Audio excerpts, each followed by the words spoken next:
J-3, à partir de lundi, 500 000 élèves de terminale vont passer à la moulinette. Pour la première fois de l'histoire du bac, ils vont passer un grand oral, un exercice redoutable et redouté qui représente quand même 10% de la note finale. Et pour nous en parler, un expert des mots, un amoureux des mots. Bonsoir Bertrand Perrier. Bonsoir. Vous êtes avocat, vous avez crevé l'écran dans ce film à voix haute sur un concours d'éloquence en Seine-Saint-Denis et vous êtes l'auteur de ce petit manuel pour grand oral. C'est aux éditions Magnard. Vous auriez aimé le passer, vous, ce grand oral en terminale ? À l'époque, pas du tout, parce que j'étais extrêmement timide, mais peut-être que justement ça aurait été une opportunité, en se forçant un peu, de sortir de cette timidité. Un grand timide, on dirait pas comme ça. Mais on se soigne, y compris en plaidant. Mais je crois que ça peut être aussi une façon de rééquilibrer. Il y a des élèves qui vont être plus doués peut-être pour l'oral qu'ils ne le pensent, et qui rattraperont des écrits un petit peu en dessous par un bon oral. Ce grand oral, c'est quand même une petite révolution finalement dans le système scolaire français où nos parents, nos grands-parents n'ont jamais appris à parler en public, en tout cas pas à l'école. Oui, c'est vrai que depuis des années et des années, on a basé l'enseignement et l'essentiel de l'enseignement sur les dissertations, sur les écrits. Alors, ça s'est modifié au fil du temps, hein. Il y a déjà des oraux, il y a l'oral du brevet des collèges, il y a l'épreuve anticipée de français de première qui est aussi une épreuve orale. Mais c'est vrai que pour la première fois, on a une épreuve dont le sujet est choisi par le candidat et qui, de surcroît, n'est pas simplement évalué sur des connaissances, mais aussi une capacité à argumenter et à construire un raisonnement. Parce que finalement, le fait d'avoir davantage mis l'accent pendant des décennies sur cette fameuse épreuve reine dont vous parliez, la dissertation, une façon aussi de restituer des connaissances, plus que de faire attention à la manière dont on les restitue.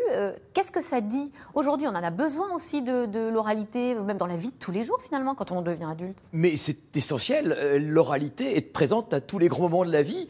Pour l'insertion professionnelle, l'insertion citoyenne, ils vont devoir trouver des stages, trouver des emplois, trouver une école pour les accueillir post-bac, et tout ça, souvent, ça passe par la parole, et puis ensuite leurs engagements citoyens.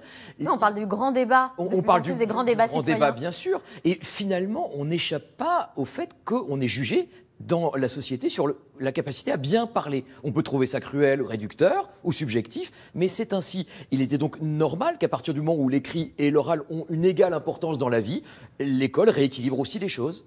Alors, dans quelques jours, les élèves vont donc devoir soutenir ce fameux thème qu'ils ont choisi en amont, qu'ils auront eu le temps de préparer. Et pour ça, pas de secret, il faut s'entraîner. Regardez. Bonjour à tous. Dans le cadre de mon grand oral, j'ai choisi de focaliser mon attention donc, sur la détresse des étudiants en cette période de Covid.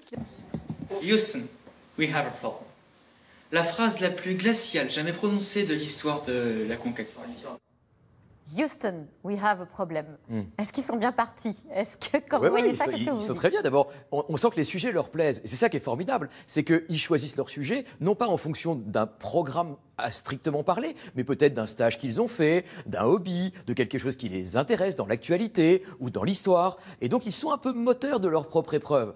Ils sont guidés, bien sûr, par leurs enseignants. Mais ce que je veux dire, surtout, c'est que ce n'est pas une épreuve de récitation pour ceux qui vont passer là lundi. Oui. Il ne faut pas chercher à apprendre quelque chose par cœur parce que, déjà, il y a un stress de la parole et ensuite, il y aurait un stress de la mémoire. Donc, ce qui est important, c'est plutôt de se faire un parcours avec quelques mots-clés plutôt que d'essayer absolument de s'accrocher à un par cœur. Ça, c'est un bon conseil. Organiser sa pensée, peut-être en mettant juste le squelette de la réflexion avec des mots, sans tout écrire, tout rédiger. Ce d'autant qu'avant l'épreuve à proprement parler, il y a 20 minutes de préparation.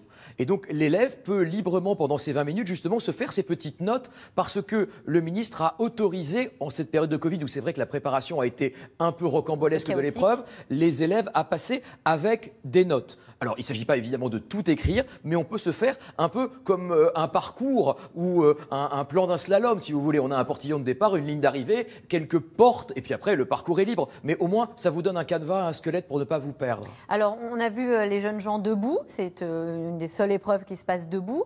Vous avez d'ailleurs dédié une page de votre manuel à la manière de se tenir. Voilà, on la voit là. Il y a aussi l'attitude vestimentaire. Est-ce que là, vous voyez le jeune homme en costume, par exemple? C'est pas too much? Non, c'est peut-être un peu trop, mais après tout, s'il se sent bien comme ça, il n'y a pas de problème. Ça peut correspondre à une solennité de l'épreuve qu'il souhaite marquer la façon dont il s'habille.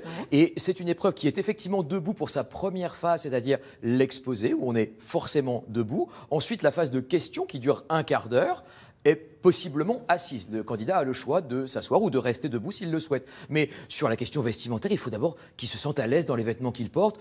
Disons, pour être un peu trivial, ni jogging, ni smoking. Ça, en plus, ça rime. Voilà. Ce que vous dites, et ce qu'on sait moins, c'est que pour être bien écouté, il faut savoir se taire. C'est un peu un paradoxe, et pourtant, c'est une notion clé. Oui, parce que la parole n'est pas un courant continu. On peut aussi s'arrêter pour récupérer l'attention du jury. Ce qui est important, me semble-t-il, c'est que la parole ne soit pas monotone, soit pas une simple même note pendant 10 minutes ou un quart d'heure. On n'écouterait jamais ça, ce serait assommant. Et donc, il faut aussi penser que le jury n'est pas nécessairement un spécialiste de la matière que vous abordez. Sur les 2 examinateurs, il y en a un qui n'est pas un professeur de la matière que vous abordez. Il faut donc aller le chercher, lui aussi, comme n'importe qui auquel on parlerait d'un sujet qu'il ne connaît pas spécialement. Avec cette nouvelle épreuve, l'Éducation nationale dit vouloir développer davantage d'égalité des chances.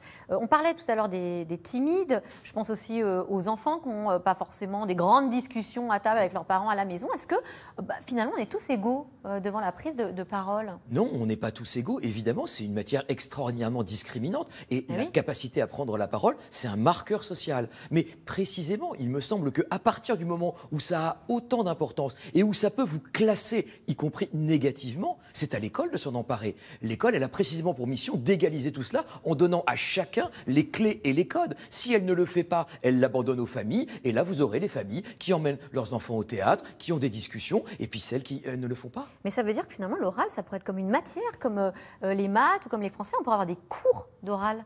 C'est ce qu'il faudrait, et c'est là aussi là, c'est pas le cas, la difficulté de ce grand oral, c'est qu'en réalité, chaque enseignant dans sa matière est supposé dédier quelques heures à la prise de parole en public. Mais c'est vrai qu'il n'y a pas en tant que telle une matière qui serait la prise de parole en public, où on enseignerait les clés de la posture, du geste, du regard, de la voix, qui sont pourtant des choses essentielles, après, quelle que soit la matière qu'on aborde. Alors quand même, on ne peut pas s'arrêter avant de parler du trou de mémoire, parce que j'imagine que les ados qui révisent, c'est peut-être leur peur panique. Qu'est-ce qu'on fait en cas de trou de mémoire? Est-ce qu'il y a une petite astuce pour ne pas perdre la face? On le dit.